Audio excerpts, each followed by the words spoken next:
Welcome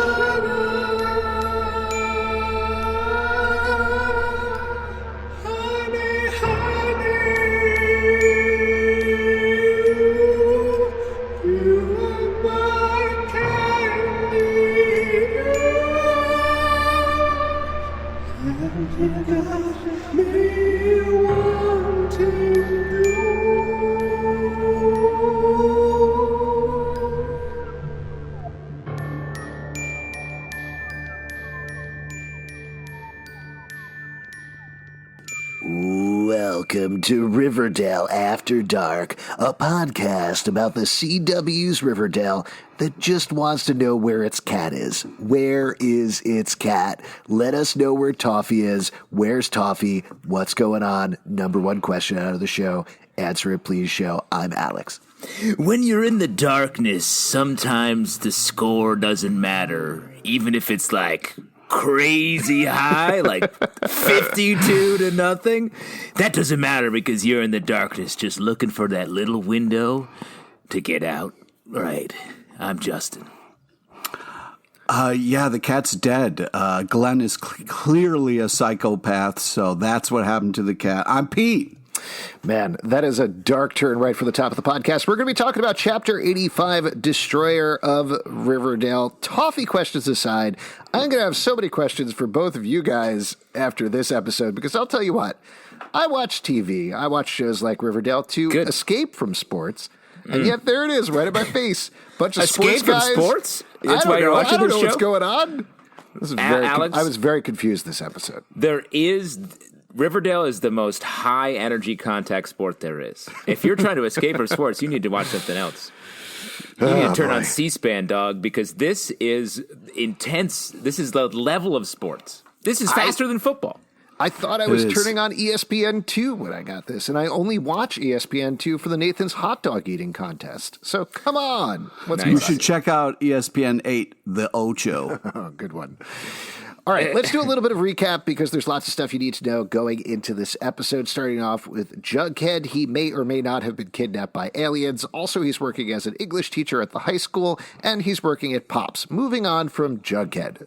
No, well, he also is writing a story as well. Could you imagine if that was all you needed to know? No explanation? Yes, he's writing a story. He's trying to sell a book. He's back in Riverdale. He and Betty have broken up 7 years earlier, so there's still some stuff that needs to be dealt with there. We'll see how much it was dealt with this episode. And Jughead has also struck up a friendship with Tabitha Tate, the granddaughter of Pop Tate, who is now running Pops and all the associated businesses.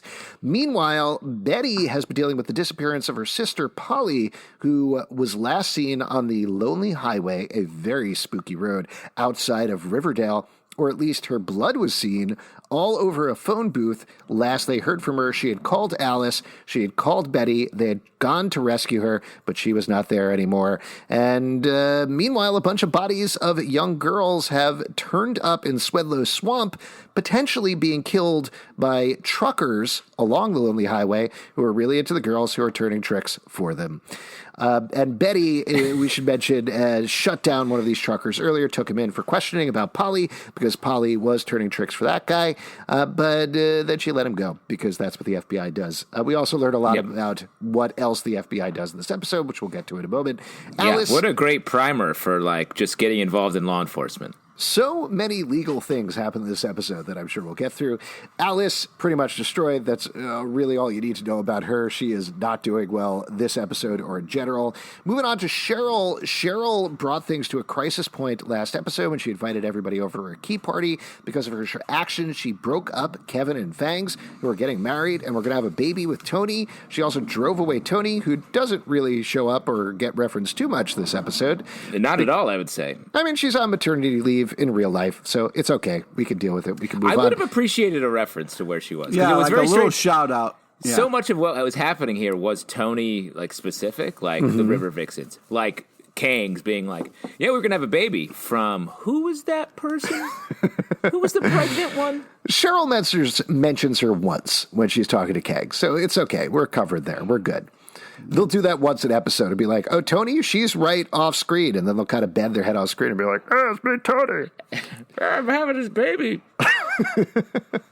That's what it sounds like when a lady has a baby. Real chill about it. Oh, my God. So Cheryl, also, we should mention, is very distant cousins with Betty. And back in the day, her brother Jason died. That crops up later in the episode. You probably know that if you've been watching Riverdale for a while. Archie, meanwhile, is coaching the football team and running the RROTC. And he has struck things up again with Veronica after last episode. Woo. And as you can imagine, now that they're in their 20s, things are going to be very different. Totally different than they were in high school. Completely new, fresh relationship with new challenges. So we'll discuss and break down all of those challenges and things that were different about it as we go through the episode. What else do you need to know? Oh, yeah. Hiram has many complicated plans for Riverdale that we don't know much about yet. But we do know that Reggie has been working as his flunky, been working directly for him. He has been coaching the Stonewall Prep football team, and Hiram has basically been running Stonewall Prep as well. And that's kind of all you need to know about that. Lastly, Betty has we should mention Betty is an FBI trainee. She is dating, very casually it seems, a FBI agent named Glenn Scott, who is spelled with not two N's and not two T's, which is very bothersome for me personally. Who's got the time? The best FBI agents have the shortest names. Mm-hmm. Glenn Scott. When I got investigated, it was by a guy named A.B. How is that investigation going? Have you successfully... Not well for me. Yeah. Losing. Yeah. He keeps asking me, what are you doing on these Riverdale podcasts? We're bringing you in, buddy. Anyway, that's pretty much all you need to know. I'm sure there's some more things we'll touch on as we go through the episode, but let's kick it off with Jughead listening for radio signals from aliens right at the top of the episode. Well, I'd just like to do a little disclaimer here. First off, I do love the Jughead old-timey radio kind of listening. That was fun. But this show handles things poorly. It really handles things poorly. I mean, we get into a lot of crazy stuff with parents may or may not be abusing their kids, where a teacher can be in that, like horrible stuff. Kevin handling his, who he is and what's it's about. There's a lot of things that this show covers, which is great, but not well. So this show can be just infuriating. To be clear, can I jump in? And this is not to cut you off, but I think maybe just to clarify for my sake, I think you're talking about issue-based stuff, right? Yeah. Okay. Not necessarily certainly it covers Lady Gaga songs very well when Cheryl performs them, but perhaps not necessarily aspects of gay violence. Exactly. Okay. Or just like a lot of things that teens or kids deal with that gets very heavy very fast. And this show kind of sometimes with a nice hand, sometimes not. So it can be very frustrating, this show, when it comes to different things of bullying or different issues that people deal with. So, well, I have a response to that as well. I do think they cover things quickly. And so they don't give a lot of time over to they give equal weight to things of large importance with huge emotional ramifications to also hey, let's have this scene at the gym so these two can talk for a brief second and then they're going to kiss and then bye-bye. And it's weird that those things have equal weight in the episode, but I got to give them credit for going there a little bit. I mean, we talked about this last season with Reggie and his father and how that abuse storyline felt like it got really short shrift and was more about just advancing Reggie a little bit and having some weird fight stuff. But the stuff with Kevin in this episode feels like it's been building throughout the season. I thought they did, while it was too quick, I would have liked to see a little bit more of what it means and everyone dealing with it. The scene between Kevin and Sheriff Keller, that really got me. The way that the earnestness of Sheriff Keller there, I was like, it really it made me cry. And that was super fast. It's just, they go hard and the characters go hard. Right. But also these, people went from being teens to teachers very fast. And there's also scenes where Veronica's all right, 10 grand for somebody, you can't do stuff like this with kids. There is just this kind of the way they're pretending to be teachers and stuff can be. I had teachers paying me $10,000, $20,000, $30,000 anytime I got a couple good grades. I get your point, Pete, but to what Justin's saying, I think I think the thing that happens is a lot of the stuff across the board on Riverdale is whiplash. It's been very funny to me lately reading some of the fan conversations, particularly when it comes to the relationship stuff, which I know we're not talking about, where they're like, oh, man, they're going really quickly into this. Why don't they let it simmer for a while? And my reaction is, have you been watching Riverdale for the past 4+ seasons where 5 couples break up and then get back together before even the opening credits happen, before the Riverdale logo hits, So to your point that you're saying, Justin, I think, and like we talked about on the podcast a lot before, I think you're allowed to criticize something like the scene in the steam room that is suddenly lashed out violence that may or may not be dealt with properly in the episode and is really jarring. Yeah. But then the conversation that follows it up with Tom and Kevin is really good. And I think both of those things can be true simultaneously. Yeah, I think that's a great way of saying it, because I agree with you. That scene in the steam room, I was like, whoa, what? This is it was so crazy that it felt like wildly unrealistic and felt like it was just a patchwork scene to get them to the actual emotional core of the next scene. But that definitely felt like the biggest whiplash we've had in a while in this season. Yeah, for that, I mean, just to talk one more second about that scene, and I think part of the reason for it is, of course, that sort of thing happens, and maybe even somebody in the writer's room was pulling on a specific experience, but there's so much information thrown in there of Kevin's in the steam room, we meet this new guy, he's from L.A., he throws out some joke about, oh, what are Riverdale guys like? Kevin touches his knee, and then it just beats the shit out of him. That's too many things in a short period to possibly comprehend the emotional scope of it. So it doesn't, it hits as shocking and off-putting, like you were saying, rather than how it should hit as this simmering thing that's been building for a while that leads to, again, a great monologue from Casey Cott. So that's a lot of stuff at the top of the episode. I agree with you, Pete. There were a lot of things in this episode that I was like, I don't know about this. I'm not sure. This was a white knuckler. We had to really hold tight to this episode. Yeah, that's it. Riverdale, you've been in something for so long. It continues to shock me and then make me really worried about what's going on. And so I just wanted to say something up at the top that like this is a crazy show. Yeah, this episode was a buck and bronco. You had to really like the 8 seconds. You had to get to 8 seconds if you really buckled down, stayed loose. Because there were a lot of requisite Riverdale fun parts in here, ridiculous things happening, some fun stuff with the relationships in both directions. I was feeling, while we're broadly talking about the episode, I feel like I'm having every emotion simultaneously with both Varchie and Bughead. Varchie in particular, because it's fun to see them together. KJ Apa and Camila Mendez work really well together. It's a nice relationship. At the exact same time, it's frustrating after the big conversation that Archie and Betty had last episode, where Betty said, I'm going to be facing this dark thing. I need you as a friend. And Archie said, yeah, whatever you want, Betty. They don't talk at all this episode. And Betty goes dark. And Archie's just like on the football field and truly like hooking up with Veronica and like as if nothing's changed. Right. And that to me is strange. And while we're talking about stuff like I have never felt more like Alice in this episode, where you see her, she's just on the couch, looking like what else can come at me. You're like pouring wine, being like, oh, and I was like, oh yeah, I see you, Alice. I know. I definitely feel like that, especially big now. Pete quarantine vibes. Is that what's going on? Yeah, okay. It's a lot. So. It's all over the place, and you play the drink along with Alice drinking game.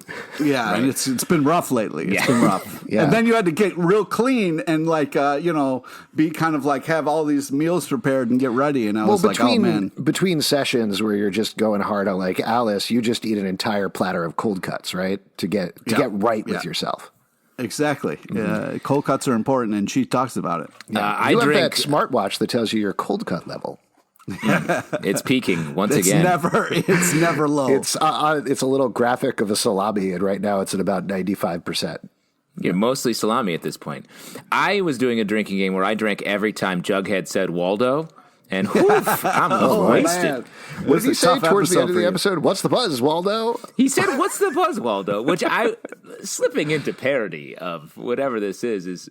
But that's what I mean. We were going all over the place, but that's what I like about Jughead in this season. And like right now, he's a wild card. He's loose, and he can say stuff like that and like just be screwing around. I really like Jughead this season as well. I mean, beyond everything else, where it does feel like Veronica and Archie, at least in this episode, and maybe the last episode as well, are kind of slipping back to their old selves. Jughead is this big weirdo on the side, and it's super fun. It's a weirdo. He's a weirdo. He's weird. He's a weirdo. He no longer wears a hat. Yeah. But, there you go. So to run through the stuff that we mentioned already, Jughead's listening on the radio for alien signals. We see Betty. Alice is with pills, despondent on the couch, super sad, drinking wine. And then we go into the football plot line for the episode. Archie is coaching the team. We get a little Easter egg here. It's against the Baxter High Ravens, who are from Greendale, from Chilling Adventures of Sabrina. Is this maybe a good time to bring up that potentially, this is idle speculation, but potentially in episode 14, I have a hunch we might see Sabrina in episode 14 of the season. Ooh. And the reason is Machen Amick is directing the episode again, which is very cool. The title of it is Meet Sabrina. No, the title. I knew it. But Machen Amick is directing the episode, which is very cool. She did a great job on episode 19 last season, and she holds up a script cover. The script cover, the title of the episode is The Night Gallery. It's written by James DeWill, I think is the guy's name, who wrote Tales from the Dark Side back in season 2, which was an anthology episode. The Night Gallery is almost definitely a reference to Night Gallery, the anthology series that Rod Serling did after The Twilight Zone. So at the very least, it seems clear we're going to get another Three Weird Tales anthology thing. But the picture on the cover, which, mind you, these are never one-to-one with the episode, but the picture on the cover is from Afterlife with Archie #6, and it has Sabrina in it, along with a character named Richard Pickens, who you don't really need to worry about too much.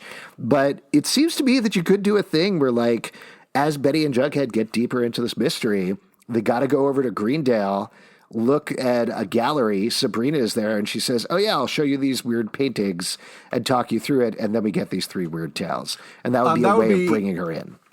That would be insane because Sabrina is kind of trapped in a gallery right now. That's where we last left her. So that actually is a legitimately good point, because they could just potentially reuse the set from Sabrina. That would be wild. If they and also, don't brush past Dick Pickens. And end of statement. Brushing past that. Oh, yes. Let me throw on top of your theory, like, I think it makes a lot of sense in that Sabrina works at a funeral home. Like, if someone dies in Greendale, their body would be there, and they would go to investigate something over there, or we see some paintings. Like, I think that's a great theory. I love the idea because it'll be a little bit out of continuity. Those episodes always exist sort of in this like liminal space. Like, that's cool. Yeah, and it's the sort of thing where they could bring in Sabrina and you could skirt the line of magic without her casting spells or anything like that. But we'll see what happens. It's just speculation. Anyway, this all ties back into them getting trounced by the Baxter High Ravens, like completely routed by them. 40-0. Yeah, Cheryl is pissed. It's one game. What was the score? It was like 47-0 or something? Yeah, at one point, it was 40-0. When we first come into the shot, it's 40-0. Pete, what are you saying? I'm just saying, like, you're just dismissing the Bulldogs like, they're nothing, all right? I'm just saying it's one game, all right? Let's not get worked up. Pete, I just don't know if they have it. No. Yeah, I don't know. I'm on Reggie and Hiram's side. They're a bunch of losers. Yeah. Oh, that was awful. The way Reggie was like, loser. Oh, that was so heartbreaking. That made me laugh so hard. rough. That was one of my favorite parts of the episode, honestly. You're an evil person. That was classic Reggie. Like, that's Reggie right out of the comic books, just wandering out of the shot, calling everybody losers. Very funny. That was calling awful. a child, calling like I know. a 16-year-old, you're a loser. Yeah, I'm they're old. just getting You're a started. loser. Yeah. So funny. What the... So we do go over to Cheryl's plotline here as she's pissed off, doesn't want anything to do with the Bulldogs either. Cassandra, with very appropriately named member of the Vixens, says they're wasting their time. They could have been practicing for their own cheerleading contest. And Archie tries to pump up the team, and that's where we get to the thing that we mentioned earlier. Veronica offers $10,000 to whichever member of the Bulldogs scores first. So this is my first legit sports question for you guys. Yeah. You can't do that, right? You can first off, Offer a legally, bounty? betting's illegal, especially when you're involving a minor like that. Well, that's not a bet. That's an incentive. And there are incentives on professional football players if they score a certain number of points, get a certain far along into the postseason, like whatever, where you get a bonus for getting that. So there's But that's if there. you're a professional player, not if you're a student. There are rules against students receiving money for you stuff can like bribe a child in most schools. that. Oh my God, what are you talking about? That's how you get results. If there's one thing we've learned this season from Veronica, it's that money makes shit happen. Often it's Monopoly money with her face on it, and often it's not what she wants to happen, but she's making things happen. That's a good question. Did she specify whether it was American money or river dollars? It's a great point. Also, she bought a fire engine. She had a toy fire engine blown up, Honey, I Shrunk the Kids style, to give to Archie a couple episodes back. So she's got money. Britta better get her money then. Yeah. I would argue it's more Honey, I Blew Up the Kids style, but I think we should move on from there. Doug is very bummed, but Archie goes up to him. Wait, was it Doug? Derek. I don't know why I wrote down Doug. Derek is pretty bummed. The all-star. Archie, in earshot of every other player, says to him, there was no better player on that field than you today, which is kind of rude, but it's nice for Derek. But true. And Archie and Veronica talk. They're bummed about the town not coming out. They come up with some plans, and then they make out. And things are back to normal with Archie. We brushed by this a little bit earlier. How do you feel about motivation? This? How do you feel about this? Just Archie being like right back in it this episode. First off, making out in a locker room, gross. It's like you're kissing all the sweat from everybody's bodies. Mm-hmm. That's not what you want. You're having a sort of a steam kiss. I wouldn't want to do that, and I think it's weird, especially if players are like, "Hey, coach, like, do you mind? Like, shouldn't this be about the team and what's going on, and not we got to sit here and watch you make out with your girlfriend who is also a teacher here?" Yeah. Well, it depends. Are they kissing in the locker room, or are there lockers in the kissing room? That's the real question. Technically, all of Riverdale High is a kissing room, I think. It's a designated kissing monument. Oh, man. I go to kissing high school. I don't remember that in high school. I don't remember the designated kissing I'll tell you what, this is you saying kissing high school out loud. Somebody at Netflix was like, I just had an idea for a series. Oh, no, I got transferred to kissing tech. I think it's the Archie relationship dropping in this way is a little strange to me. Like, we spent all these episodes building up how hot the Archie romance was, how it was about being in love, big feelings. It ends in a way that is a little bit just cut off in the middle of it. So those feelings are wide open. We don't know where they're going to go. Betty's dealing with other shit is sort of the main reason. And then we don't have any sort of discussion between Veronica and Archie like, hey, what happened with you and Betty? You guys were just like, and now today we're having sex randomly all the time. I feel like there's a conversation to be had there. And what they mean for each other, she's still in the middle of a divorce. Chadwick's going to roll up and be ready. He's pumping Hiram's training him. He's pumping wicked rich guy iron. He's eating Doritos every day to get properly pumped to take out Archie. So, that is moving so quickly when I don't know if it has to. Like, we could have some sweet dating moments here. Instead, they're just, right back in it. I think you need to take your own advice and just, if we could rewind a little bit, Justin, be like, hey, this is Riverdale. It's fast, it's furious, it doesn't dwell on shit. It's the next thing. I have a bigger problem. I mentioned the thing about, I think from the Archie-Betty friendship perspective, I would have liked some follow-up there, even one line or something. But the same way, if we are going to move forward with the Archie relationship, to your point, Justin, I think there needs to be one line of recognizing that this is weird. Like, they're in bed together, they're talking about the football team, just one line of them saying, hey, isn't it weird how comfortable this feels? It's been so many years. And the other one says, yes. And then we can kind of move on from there, but at least there's recognizing that it's not just we're falling back into this thing. To armchair write it, I would love there to be a little bit friction or some development since they are older and have gone through so many things. But if we're not going to do that, there needs to be something. You can't just drop it back in and then we're going forward and things are the same as they've always been.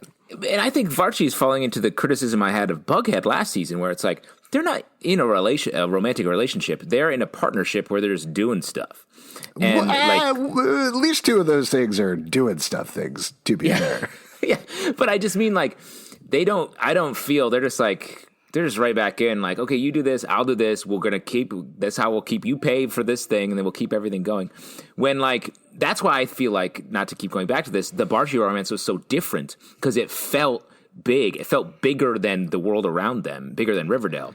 When these relationships, Bughead and Varchi, feel very much of Riverdale and more about like what they're doing just because of their hobbies. Well, let's hold off thoughts on Bughead because we're definitely going to get into that in a second. We go over to Jughead. He's trying to sell his agent on the Aliens book. I love this agent character. It's like, oh, what are you writing now? What's going on? They just want the pages. Come on. Stop You're changing my only your book. client. Help. I have all these papers on my desk. They're all blank.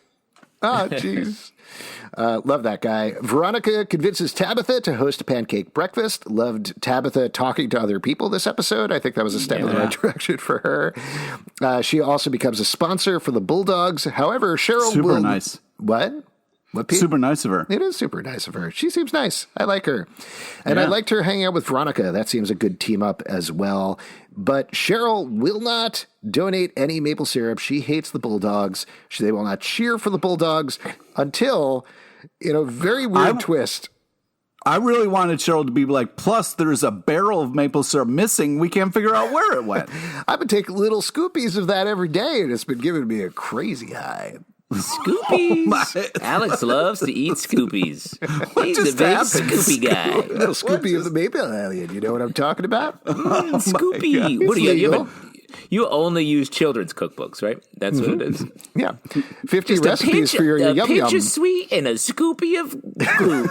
That's the way you make your day fun. Yeah. My wife and children don't let me watch anything except for Kids Food Network. Yeah. That's good. And Riverdale. My wife. Wow. What a great media diet you have. Before you get to that point, the Cheryl stuff, we saw Miss Bell here in this episode, in this scene. Fuck Miss Bell. I will never forgive her. I will never forgive Miss Bell. For giving up the microphone to Archie so he could just make some random announcement anytime he feels like it? No, this is, she's not worse than Miss Crouton. I was surprised that she didn't immediately call Hiram to let him know what was going on. But the thing, I understand what you're saying about Miss Bell, but the thing that was wild to me about this scene is that Cheryl was convinced to do everything by Archie acting like Cheryl. Was that the idea there? Marching in and yelling at everybody in the school and being like, you sons of bitches, come to our fucking pancake breakfast? Come on. Well, yeah, and I think he was swearing on the mic. Yeah, sorry, buddy. And I think the Cheryl exploration of what makes Cheryl is interesting. If this feeds into that of like she identifies with Archie when he's acting like Cheryl, I'm curious if we're going to see more of that, even though Tony's not in the show for the next few episodes. Like, because this is sort of a step in the wrong direction for Cheryl, where she's like, I do whatever I want, and now I made Archie do what I want. Still wild scene. Cheryl, after that, decides to come out of retirement to perform, which is what everybody has been demanding, of course. And then we get a moment that broke my brain a little bit. It's been a while since I've had a Riverdale name brain breaker, I think, but this one got me, where there's a student in Jughead's class. He's having some problems. He wrote a very disturbing story, drew a big picture of probably the alien that Jughead has been seeing. The name of the story was As Above, So Below, which is not only a real movie, but a name of a Riverdale episode. But the name of the student is Lerman Logan. Yes. After actor Logan Lerman. I don't know. That stuck with me. Like, I could not get past that for a large part of the episode. How many Lermans were in your high school class? Oh, my God. 5, I think, but none of them had the last name Logan. That's what I'm saying. I'm like, which Lerman? Lerman R, Lerman J. Lerman so Smith, many Lermans. Lerman Jones, Lerman LePage. Lerman LePage, yeah. Your brother, Lerman. Yeah. I guess you guys weren't as surprised by this name, but are you upset that they gave a nod to another actor? Like, no, I was not upset. It's just it's something like the Ben Button name, where I was like, but that's already what? That's already a name. It's a little different than Old Deuteronomy or whatever. But I don't know. They've been doing that a lot this season. They named one character after Whitley Schreiber. They named the other character after Richard Dreyfuss, who we see again this episode. So it's fine. I loved it. I think it's funny. It was just one of those things where I was like, I'm focusing too much on this name and not everything else. Speaking of names that I'm focusing too much on, Glenn Scott, Glenscot, no extra N or T calls, and tells Betty that the blood... You're in too deep, dude. I really Yeah, am. you were really. I got to watch other programs. That's People the thing. can spell their name how they want to spell their name, man. This is like, there's so much other crazy shit going on, and you're like, this name's weird. Like, are you serious? Where's the extra N? There's Hashtag like child abuse, there's sex Here's the workers, thing. there's all sorts of There's things only hanging so on, many and you're like, episodes of spelling. Tiny Alton Brown that you can watch before you start to go a little insane. He's a baby and he does cooking. It's very adorable. So Calls lets Betty know that the blood on the phone booth is AB negative, which is a match for Polly. Betty yells at him, says it's his fault for not coming up there. Arguable, I think. Yeah, definitely. I don't know. We don't know anything about the Glenn-Betty relationship, but it feels contentious. Yeah. I mean, I'm sure... It's like a Chadwick kind of relationship. Well, but like, did Betty just ghost him and leave to go to Riverdale? And he's probably pissed about that. We just saw them kiss once, right? But nothing else. He's not her partner, really. He's a full FBI agent, right? Yeah, I think the impression that I get is he's not exactly her boss. He's a coworker, but he's certainly her superior. Yeah. Interesting. And clearly, I mean, he presents as like, if I'm using this term correctly, a mega douche. I was going to say psychopath, but okay. Yeah. Interesting. But he just shows up and he's just so unlikable at the end of the episode. He's so awful. like, So awful. Screw you, Glenn. Screw you. Speaking of screwing people, Waldo in the next scene. My God, I am right there with you, Pete. I know you're probably going to go off about this, but Waldo reads Lerman's story about being held captive by mole men, captured by Mothmen, and then found on the side of the highway, and is like, I don't know, Lerman broke his arm a bunch of times and got in a ton of accidents, but I don't really see the connection there. the way he can, He's like, laundry kids list. hurt themselves. What? Yeah. And then He's got the laundry list of all the kids' injuries. Like, what is he, encyclopedia of anatomy here? Yeah, he's got a hangnail. Watch out for Lerman's hangnail. You got to check that. Well, and then later on, to jump ahead to the next scene, when Jughead confronts Lerman about his story, now that he's an expert on trauma after one episode, he learned about this last episode and is now applying it this episode, and Lerman freaks out. The parents come in, and Waldo sides with the parents and is like, how dare you, Jughead, exploring this potential child abuse case and not going to the parents first. Crazy It's person insane. behavior. They're playing with fire, and it drives me nuts the way they're handling it and just stumbling through this. I mean, I find myself in relation to Weatherby asking, emotionally speaking, where's Waldo? Nice.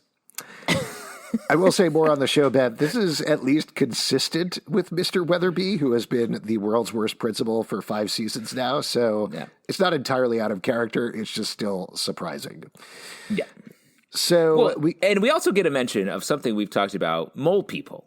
Yeah. Yes. We talked about mole people as a potential sort of hills have eyes situation. And rather than skirt it or be coy about it, they're like, yeah, mole people. There's mole people here. You got to watch out for the mole people. We kept our son in the basement like a mole person, and we vanished like mole people vanish into the ground.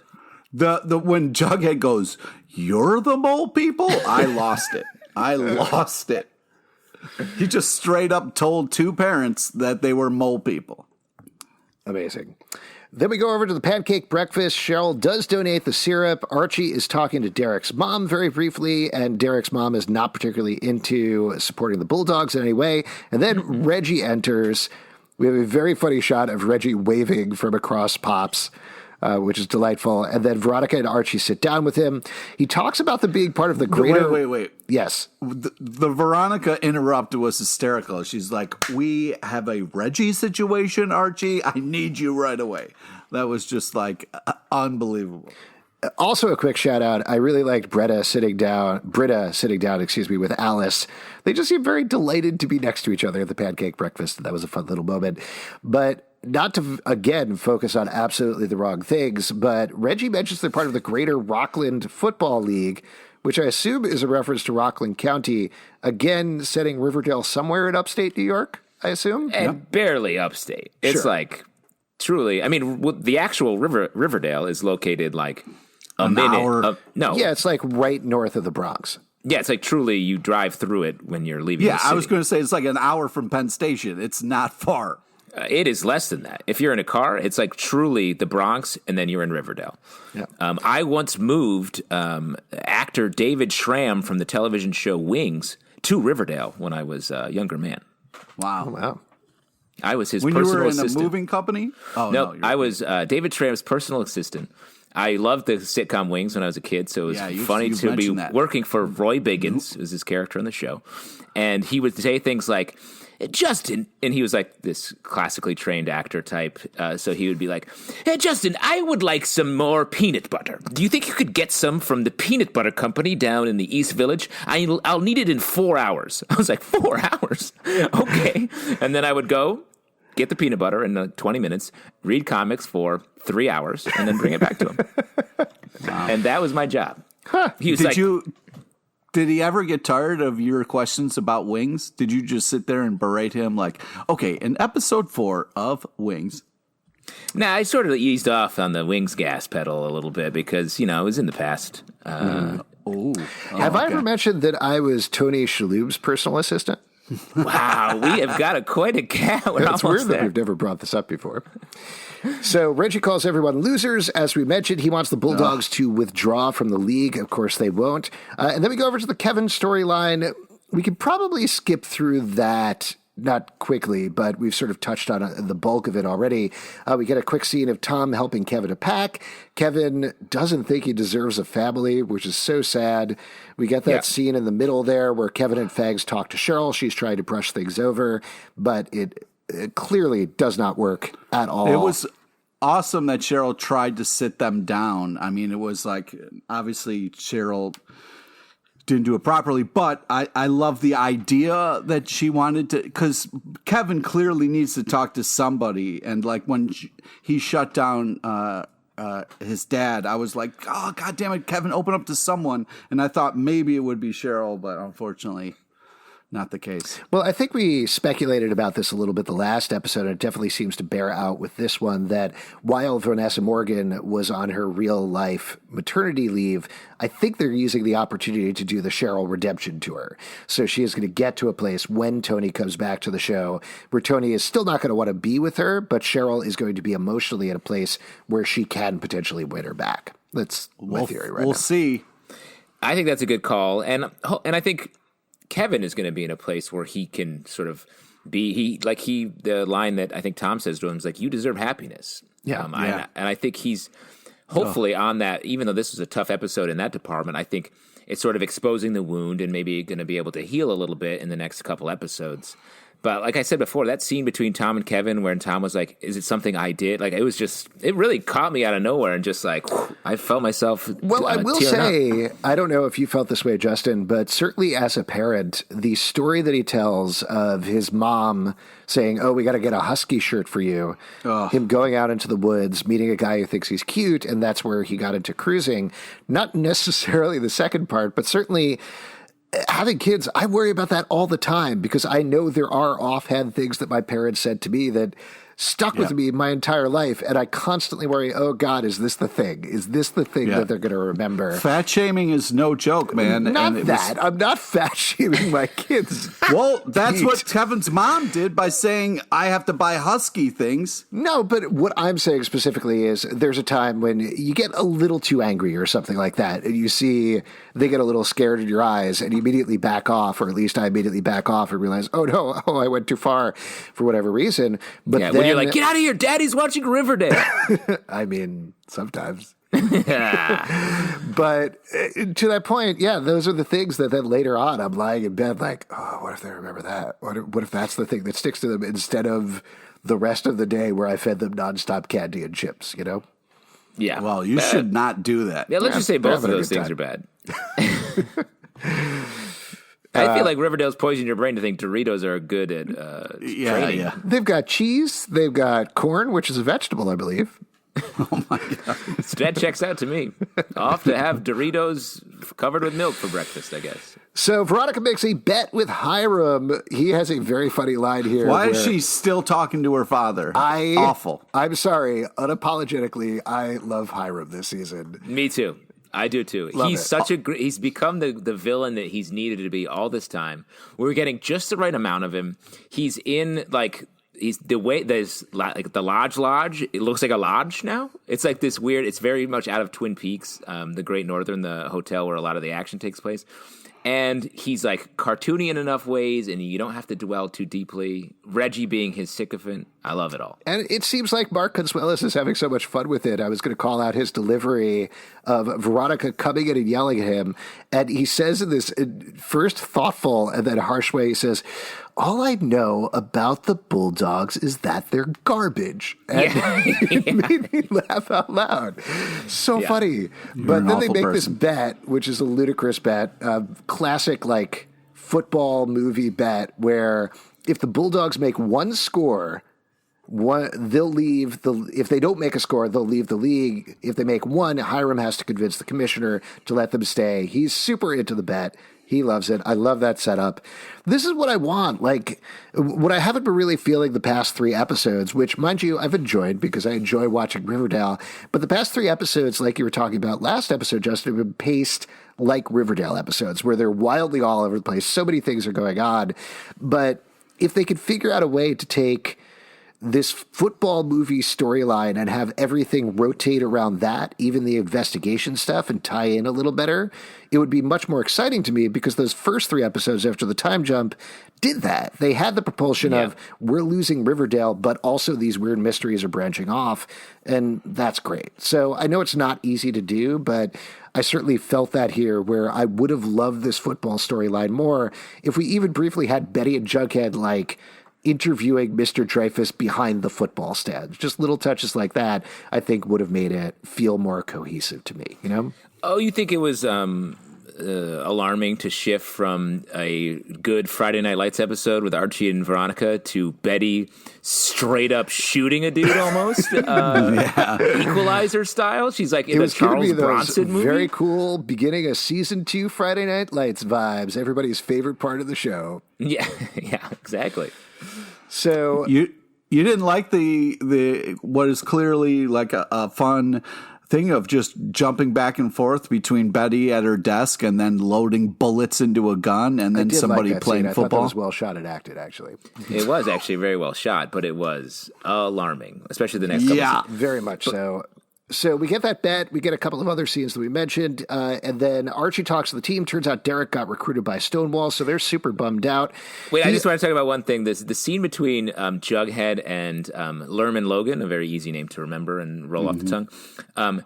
He's like, where did you get the ideas for these stories? Because as far as I know, stories are all real and you can't make them up. So where's the real here, dude? I mean, I mentioned this earlier, too. The last episode, the not psychiatrist, but the scientist, it was like, hey, you know, sometimes trauma, you see aliens, but it comes out of a real life thing. And this episode, he's like, you know, something that I kind of came up with myself is that trauma could be aliens or it could be a real life thing. Well, this is just a perfect example of why Jughead needs Betty when they're questioning people. When it's just one person, Jughead's like, oh, okay, and drops it and walks away. Well, the guy here's the thing. clearly That is like, whatever you want to hear, get away from me. And Jughead's like, okay, I heard what I wanted to hear. That is legitimately what this episode gets towards. And I almost didn't want to because I want the show to go in other directions, but what was so thrilling about watching Bughead investigate together is they are better at it. They are so much better at it when they're together, and it's very exciting to watch. But we'll get there in a moment. Yeah, if I were trying to scientifically prove that Bughead's a better team than when they're together when they're separate, I would show this episode. Because they're both acting truly insane on their different trails that they're on. Jughead almost gets fired. Betty almost kills a guy in the woods until they talk to each other.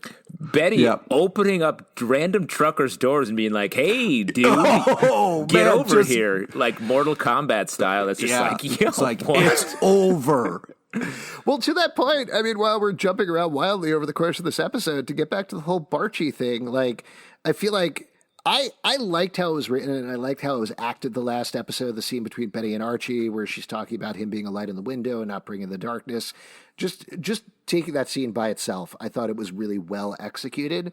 But if you think about it in terms of the span of the show, Betty going off into darkness one episode after she breaks up, or if you want to call it a breakup with Archie, and being like, well, I'm a vigilante now. The best person to talk to about that in Riverdale is Archie, who has been a vigilante for 3 seasons. Yeah, in different respects. Very different Cheryl. Vigilantes. Yeah. Do you have any tips? Should have asked him for tips. Hey, I'm thinking about killing dudes on the street. Can you help? Can you imagine if they cut in the woods? If Betty and Archie hadn't broken up and it cut from the scene where she's like, "Hey, I'll try to remember to untie you tomorrow," later to them like having sex, being like, "Wow, this is crazy, huh?" Like that would be truly off the rails. And it's only one episode separated. Yeah. Wild. So back to Archie and Veronica in bed. He understands why Derek transferred. I liked Archie's attitude this whole episode. It was pretty chill about everything and positive, which is very nice. But Veronica comes up with a plan to give the Bulldogs motivation. There's a couple of other things that happen in between, so I'll read through them before we get there. But Betty comes home. Alice is basically catatonic. She lies, says that it wasn't Polly's blood, which is a wild lie to do anybody, even if you're protecting your mom's feelings. Yeah, it's protecting her mom's feelings. I mean, she was hanging on by such a thin thread, she couldn't do it to her mom. Well, I thought that was such an interesting choice. I really like that. Because I also think that Polly's not dead. So I think that it's going to bear out that it was the right thing to do, despite the fact that she did it for the wrong reasons. Right. Sure, that's fair. And maybe you could argue that Betty somewhere deep down knows that Polly isn't dead. She has a hunch about that, but we'll see what happens. I also think we fully slipped into Dark Betty. Like, I think this is Dark Betty doing it was beyond Dark Betty. This episode, she's Black Hood, like straight up. She's dealing justice to the sinners of the town. She's talking about, I don't think she uses the words cleansed, but that's essentially what she's doing. Like, she's turned it into her dad or Charles or whoever. And only Jughead. One of the many sociopaths in her family. Chick or Jellybean or, whoever. FP sometimes. Yeah, FP. Alice, definitely Alice. Yep. So, all of them. Pete, as a Dark Betty fan, how do you feel about this? Because it's worrying here. Well, what's nice is, it's twofold. It's one, you're very happy that Betty is standing up and fighting this, bullshit sex trafficking or whatever is going on in those trucks. I mean, that's fucking illegal as fuck. And like the fact that everybody's okay with it is great. That Betty's like, nah, I can end this myself, and I'm gonna go and fuck up these truckers. I'm so happy about that. But then when you see her like loading bullets and clearly not grasping, everything, it makes me a little scared. So I'm very happy, but also very scared for Betty right now. So speaking of which, the next morning she wakes up and Alice is all chipper. She's decided to go forth with her support group and wants Betty to pick up some cold cuts. A cold cuts platter at Pop's. She goes over there, sees Jughead, brings her the cold cuts. Betty confesses everything to him. And Jughead says, you want to go talk to this guy, Mr. Dreyfus? I'm going to conveniently leave out that he believes in aliens. Yeah, and then Betty's mad about it. She's like, Jughead, what is going on? Yeah, also this is kind of important to bring up, they never pick up the cold cuts. They leave them at Pop's. Yeah. Oh, don't. Yeah.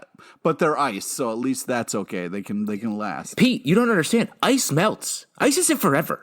Those cold put cuts, it in the fridge. We're in an emergency situation. Those cold cuts are getting lukewarm, if not hot. Don't you dare lecture me about cold cuts. Like, I don't know what the fuck. I don't think you even know what cold cuts are. Oh, my God. I don't think you even know anything about cold cuts. I'm checking your cold cut meter right now, and you're down to 75%, sir.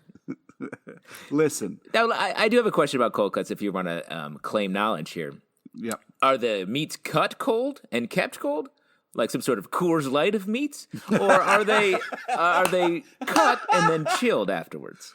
Cut and chilled, bro. cut and chilled. Huh, that's a good Hot question. meat, Are there cut. warm cuts? Is like a steak a warm cut? That's how I order a steak. Excuse me, chef. I'll have the warmest cut you have back there. I don't eat these cold cuts like the poor people downtown. We had to ask our show sponsored chef.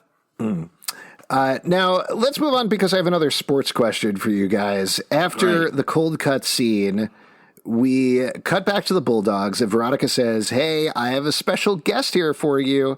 And in enters T-Dub from the New York Goliaths. Now, I know enough about sports to know that the New York Goliaths are a riff on the New York Giants. However, the scene was very confusing to me because it was played off like this is a football player I should know in real life, but I don't think it was. Was it? Yeah, it is played off that way, and that's what you're meant to believe, that he's a famous Goliath player, and that's right. But it felt actor. like the way that it was played in the show, with everybody freaking out and the music coming up and everything, and him coming in, it felt like it was an actual member of the New York Giants playing a member of the New York Goliaths, and I was supposed to know who this was on the show, but I didn't. So it was not a real football player. I don't know, Alex. Maybe the illusion should be preserved. Oh man, maybe you should just be left to wonder if T-Dub. A person. You're saying that? You're saying, is T-Dub a real person? I'm saying maybe it was named literally any member of the New York Giants. Please. Okay. Wow. Obviously, the New York Giants, there's R-Dub. There's there's Q-Dub. There's Lerman Dub, obviously. And then there's Lerman J, Lerman R. Yeah. Those are all New York Giants. That's the front line. Listen, I know that was probably not Peyton Manning. Okay, that's what not are we a doing giant. here? Eli Manning is a but giant. That's all I know. Was a that's giant. The only not name anymore. Of a football player I know. Oh my god. Yeah. Okay.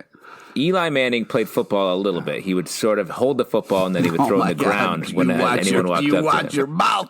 2-time Super Bowl champ, asshole. All right, MVP. Don't be fucking around like that. So to your point, Alex, it was weird. I mean, I think from a production point of view, it's very hard to get the licensing to show an actual jersey or logo. Sure. Yeah, exactly. I do think they could have had an NFL player, but it's also expensive, and this was shot under quarantine, I imagine. So it probably would have been hard during the football season also. Sure. So it would have been hard to get an actual football player there. So that's why they went this way. Totally. I completely get it. It was just something that in the moment... It was like, should I it know felt this? like if somebody was like, guess who I have here? It's Tom Holland from the Spider-Man franchise, but it was clearly a Tom Holland impersonator. And you're like, no, this is definitely Tom Holland. That's what we're saying right now. So it was that level. I don't know why that was the first and only celebrity that I just thought of. Yeah, no, it's good. I know where your head's at. It also was weird because the way they played it was like, no, we don't have enough time with this actor to shoot this scene normally. So they felt very rushed. Like he was like, hey, yeah, I'm T-Dub. You mind if I inspire these kids over here for a second? And then he just like drops it. It's like you're working with an athlete where it's like they're too busy and they're not an actor. Yeah. But instead it was an actor who had time. Yeah. And then the other thing right at the end of the scene, which is also like right off camera, he's like, hey, you guys want to throw the football around? And then he throws it so far, nobody can get him. Just like tosses it straight off the field. If somebody started running before he throw it, Nobody does, though. You don't see anybody do that. Well, it could. Oh, Jesus. He's also like, hey, Britta, here you got a cannon. Well, too bad. I'm going to throw the football and you can try and catch it. Anyway, they do sign up more Bulldogs after that. We go over to Hiram. Hold on, one more thing. We don't know what the rules of football in Riverdale are. They could be anything. Like, we don't know anything about it. Football could be just different there. Secondly, they're like, we're short a player. And then Veronica's like, don't worry, I found 10 random people on the football team. We don't even ever see them closer than the widest shot in the episode, which I thought was crazy. And then going into the next scene where Hiram's like, we have a big problem, Reggie. Veronica got 10 random skitties over there in the football field, and they're going to have another player probably. You need to go break a child's legs. And Reggie's like, well, I don't know if I want to do that. Yeah, Reggie's like, I'm off the team. I don't know if I'm into this plan. Seems a little random. I'm happy that Reggie is slowly coming back over to the good side. It's one scene, Pete. It happens in one scene. He's over. He's evil at the beginning of the episode. By mid-episode, he's no longer evil. Now he's on the Bulldog side. Yeah, but that's just for the Bulldogs. We don't know if that means going forward if he's still working for Hiram or not. Sure, give him another 2-minute scene and it'll be fine. Okay. But he is back over. Jughead and Betty, as we mentioned, go oversee Dreyfus. He's a crazy nutball who says, yeah, sure, the aliens shred metal all the time with their alien engines. This whole scene is crazy because Jughead's like, nah, I fucked up. But also, he's like, hey, a recluse who like lives off the grid, you want to talk to my FBI friend? The government that you probably are paranoid about? And the guy's like, yes, I love the FBI. Come sit. Let me rant at you for a while. I did love the reactions, though, in this scene. Jughead very tentatively putting his hand on Betty's shoulder, not sure if that's a thing that he should be doing, and her smiling. And then their emotions, like you're saying, over the course of the scene, where Jughead's like, oh no. This went wrong. Yeah. And on the way out of the scene, could have gone scene, so great, and then it was like, yeah. I mean, Jughead did not think that through. Too busy drinking out of this. I think he was just excited that he felt like maybe he could help a little bit and team back up and they could help each other's investigations. But then he went to Crazy Town for answers, and that's not going to help. To be fair, by the end of the episode, he was right to bring her in there because they figure out that they may be on similar paths, just not as they expect. So it is. I also loved the huge Mulder and Scully energy of that scene. Like, yes, very much. Like he believes in aliens, she doesn't. Yeah, it was very cool. Mm-hmm. That's the X-Files to a T. Oh, man. What, is anything else happen in that show? No, I think that's pretty much it. There's bees in there somewhere, but that's all I remember. There are bees. So and smoking. Betty loses her mind, gets a gun. Betty's got a gun. She, as we mentioned, goes vigilante style, breaks up a bunch of girls who are about to turn tricks, beats the shit out of a bunch of truckers, and knocks out the trucker who had a date with Polly.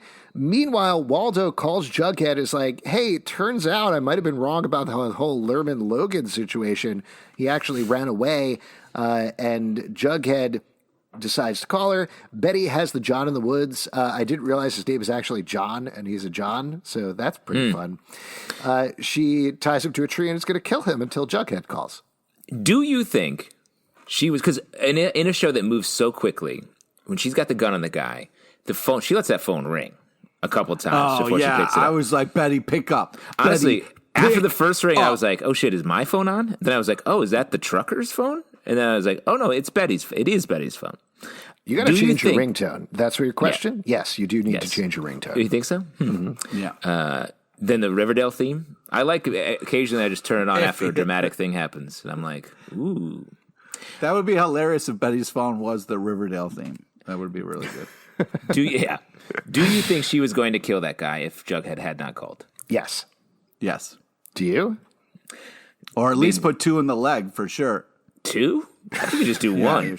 No. You don't need 2 in the leg. Well, 1 in each leg. Oops. You're going to do 2 in a leg? 2 in 2 legs? Mm-hmm.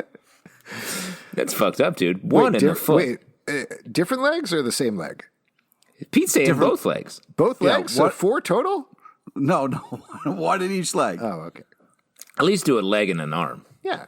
Yeah, no, you got to do like a leg and a leg. I understand what he's saying because otherwise they can limp away. Yeah, but exactly. She wants him to limp away. Otherwise, she'd just do 1 in the 2 in the head. I don't know. They can walk away from that. You don't know what's going on with his body. A bullet in the hand is worth 2 in the leg. That's what they say. True. Oh, wow. I know what we're talking about. If she was fully going to kill them, and you believe that, we got a real problem here. This character is too far.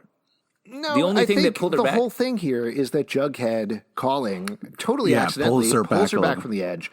Yeah. Them teaming up by the end of the episode on this investigation has pulled her back from this darkness. Glenn coming into town obviously is going to cause some complications there. Alice turning completely against her, also some more problems. But I do think having Jughead to bounce these things off of and not feeling like she's going to be in her head about it is the thing that is going to stop her from killing random truckers. Can I just ask you, the scene where Jughead... Actually, sorry, just one last thing. Just remember, Betty is the girl next door. Okay? Go ahead. Yeah. Okay. So the scene where Jughead is talking to Waldo and they're like talking about a fresh start, and then Jughead looks right at the camera and is like, fresh start.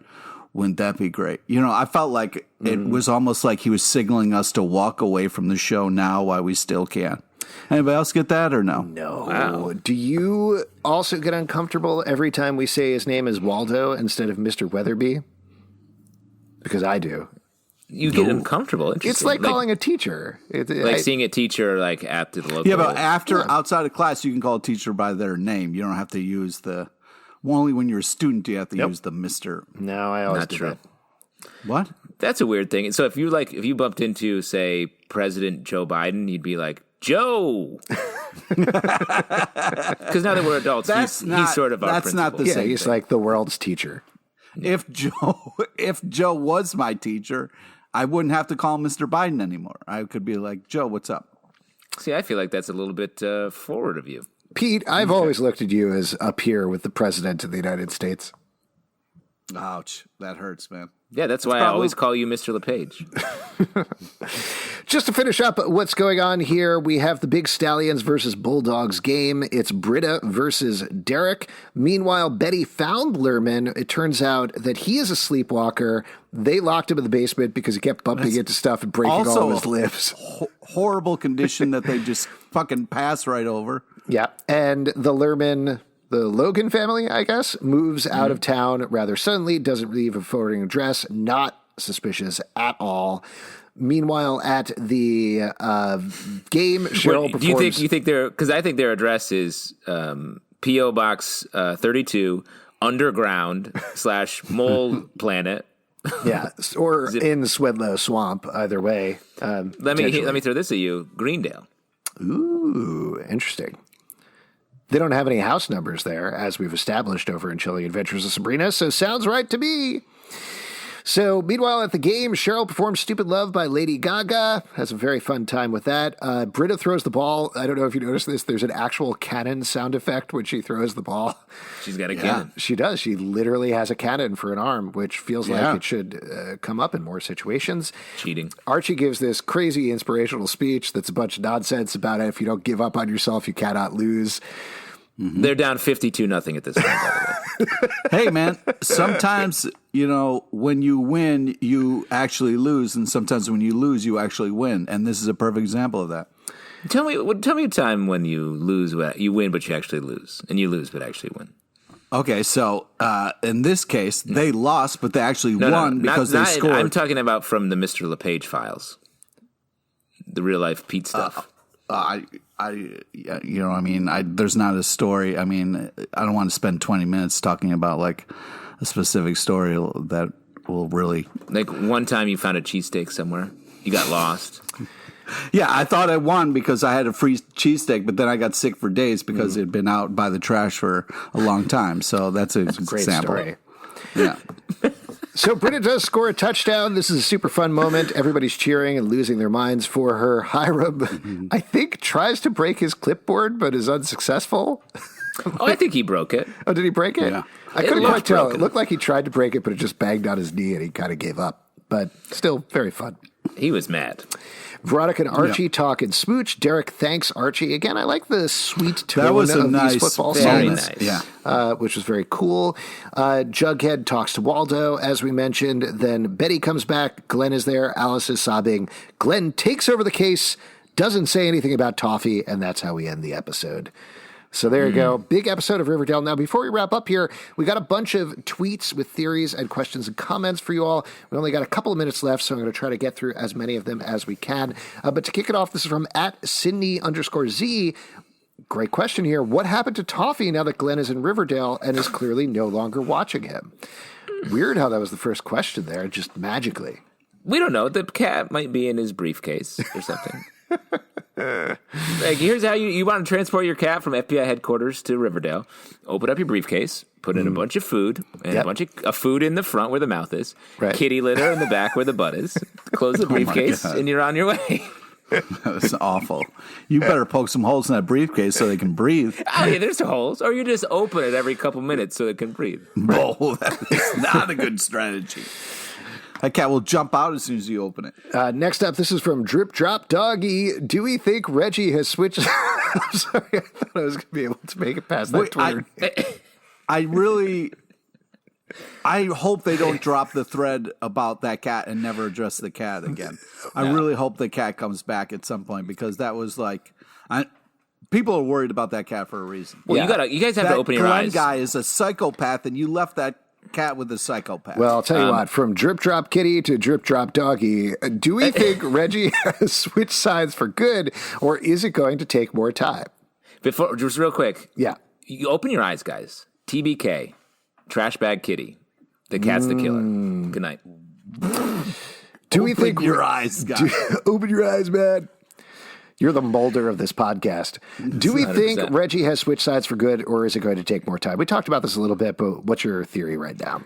I think he's going to go back. He's going to keep being the flunky, because we've seen him break a little bit more sort of each episode. But I think he's going to maintain the job, because I think we're going to see a big explosion there. And I still, if I can, as a Barchi guy, I want Veronica and Reggie. I want Man Monica to come back into effect. Wow. So I'd like to see a blow up there where he chooses Veronica's side.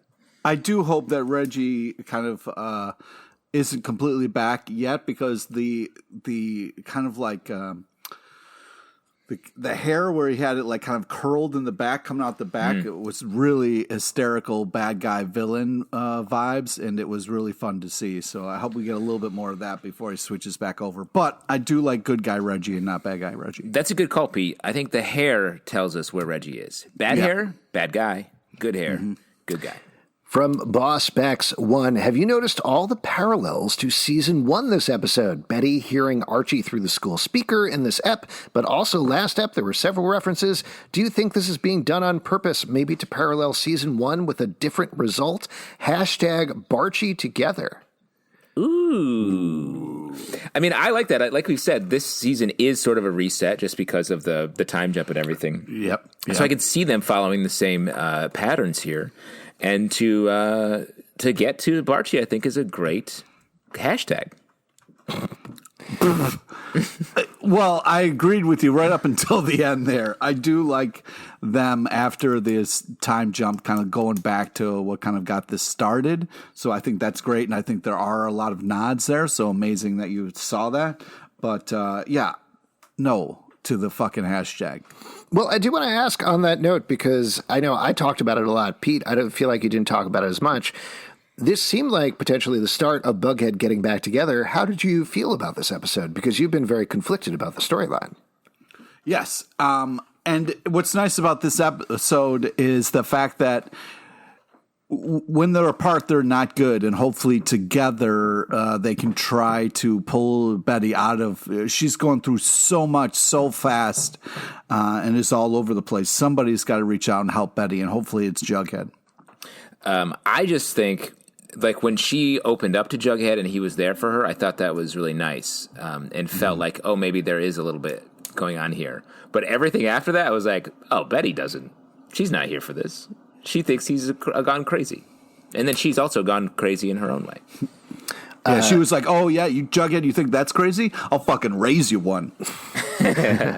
All right, last one, and then we got to wrap this up. This is from ABC_011702. Where is Tony? I get that Vanessa was on maternity leave, so she couldn't be in this episode, but they could have at least mentioned where she is. It could have added to 2 scenes, in my opinion. Either the first scene with Kevin and his dad, or the scene where Cheryl apologizes to Kangs. We touched on this a little bit earlier, but yeah, I totally agree. At least a offhand mention of she's out of town, she's getting ready to have the baby, literally anything like that. Solo baby moon. Tony goes for a ride with the serpents. That's great. Yeah, because what I like about this question is the fact that, like, for the last couple of episodes, we've been told how important Tony is to this town, and how she is a part of everything and is super important for this town getting better. So the fact that, like, there was no reference, no nothing, was a little like, hey, come on. So I definitely understand where she's come from. All right. Thank you to everybody who wrote in these questions. Sorry we couldn't get to everything, but we are mostly out of time. Before we wrap up, though, who is MVP for the episode? Pete, who is your MVP? Well, I'm going to shake things up a little bit here, and I'm going to say Betty all day, every day. It's great to see her kind of be like, fuck this, I'm going to stop these evil trucker fucks by myself if I have to. But I'm also really worried about her mental state and how she's going to be okay after this. But, man, just great to see. The first time she opened the door and was like punching people in the face just made me so happy. Just so nice. Justin, what about you? I gotta give it up for the hot dads of Riverdale in this episode. Of course, Tom Keller, I thought really had this great emotional scene of being there for Kevin. And Hiram, I thought was really funny this episode. Like we said before, I love where Hiram's at. So keep it up. Can I just jump in on that real quick? Like, speaking of hot dads, like we don't usually jump in on each other, but sure. Okay, sorry. Speaking of hot dads, I really liked what Fangs said with the Cheryl conversation. It was nice to see kind of like Fangs put stuff out there. Yep. Very true. I think on the same note, I'm a little conflicted because there were a lot of different things that I liked in this episode, but I want to give it up for Kevin. I thought that speech, in particular, that monologue, was really beautifully done. I know we went a little back and forth about the storyline in total, but there's been a really beautiful emotional arc for him. It's something that fans have been asking for a really long time. I hope it continues. I hope we continue to see this growth and emotional fallout from this, because that would be great. It certainly looks like from the promo, we're going to be getting a lot more of Kevin next episode, and that's exciting. I'm excited to see where he goes and how he grows from here, because Casey Cott has been doing a lovely job with it. And that is it. Thank you so much for tuning in. If you'd like to support this podcast and other podcasts, we do patreon.com/comic book club. Also, we do a live show every Tuesday night at 7 p.m. to Crowdcast and YouTube. Come hang out. We would love to chat with you about Riverdale. Socially on Twitter, Riverdale Dark, Instagram, Riverdale After, Facebook, Riverdale After Dark, iTunes, Android, Spotify, Stitcher, or the app of your choice to subscribe and listen to the show. In particular on iTunes, leave us a comment and a rating. We appreciate those quite a bit. comicbookclublive.com for this podcast and more. Until next time, we'll see you after dark. Reminds me, I got to open up my cat briefcase. We had some air in there.